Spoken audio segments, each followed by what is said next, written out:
دین جانتے ہیں پھر بھی اللہ کے دین کے خادموں کی بے عزتی کیوں؟ امام اور مؤذن کی عزت صرف ضرورت تک کیوں؟ السلام علیکم، میں ڈاکٹر اشرف۔ آج ایک کڑوی لیکن سچ بات کروں گا، دل پر ہاتھ رکھ کر جواب دیجیے گا۔ مسجد کے امام اور مؤذن کی ہماری زندگی میں کیا ضرورت ہے؟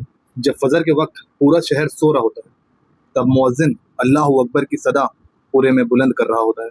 جب اللہ کا قرآن بھول جاتے ہیں تو وہ امام ہی ہے جو ہمیں اس کو دوبارہ یاد دلاتا ہے اور قرآن سے جوڑتا ہے۔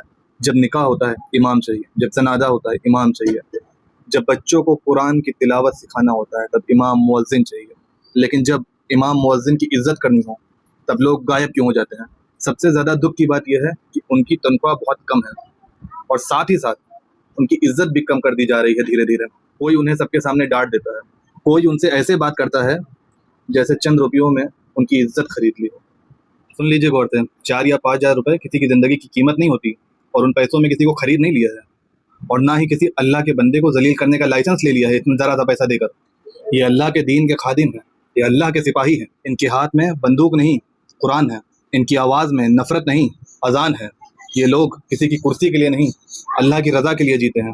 اور افسوس، کبھی کبھی دین جاننے والے، دین کی سمجھ رکھنے والے مسجد کے امام اور مؤذن سے بہت ہی برے اور سخت لہجے میں بات کرتے ہیں۔ اپنی زبان سے نکلے ہر الفاظ یاد رکھیے۔ ہو سکتا ہے جس امام کو آج آپ رلا رہے ہیں، جس کا دل دکھا رہے ہیں، جس مؤذن کو آپ ڈانٹ رہے ہیں اس کا دل دکھا رہے ہیں، ہو سکتا ہے اس کی آنکھ سے نکلا ایک آنسو اللہ کے یہاں فریاد بن کر آپ سے پہلے پہنچ جائے۔ ہمارے پیارے نبی رسول اللہ صلی اللہ علیہ وسلم نے فرمایا، جو ہمارے چھوٹوں پر رحم نہ کرے اور ہمارے بڑوں کی عزت نہ کرے وہ ہم میں سے نہیں۔ اور اللہ تعالیٰ قرآن میں فرماتا ہے، اللہ کے نشانوں کی تعظیم کرنا دلوں کے تقویٰ میں سے ہے۔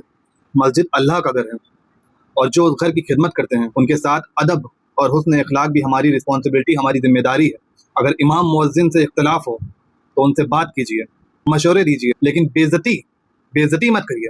یاد رکھیے، جس امام کے پیچھے آپ نماز پڑھتے ہیں، آمین کہتے ہیں، اسی امام کی توہین کر کے برکت کبھی حاصل نہیں ہوگی۔ آج ایک عہد کیجیے، اپنی مسجد کے امام اور مؤذن کی قدر کریں گے، ان کی عزت کریں گے، ان کے لیے دعائیں کریں گے، کیونکہ قومیں صرف مسجد سے نہیں، مسجد کے ادب سے زندہ رہتی ہیں۔ میں ڈاکٹر اشرف بس اتنا کہنا چاہتا ہوں، امام مؤذن کسی کے باپ کی جاگیر نہیں، کسی کے باپ کے نوکر نہیں۔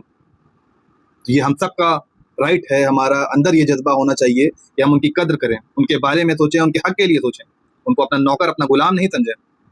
اللہ کے گھر کی خدمت تب مکمل ہوتی ہے جب اللہ کے گھر کے خادموں کی، اللہ کے سپاہیوں کی قدر کی جائے، سمجھا جائے۔ اللہ تعالیٰ ہم سب کو جذبہ دے اور دین کے خادموں کی عزت کریں اور کرنے والا بنائے۔ اللہ تعالیٰ ہمیں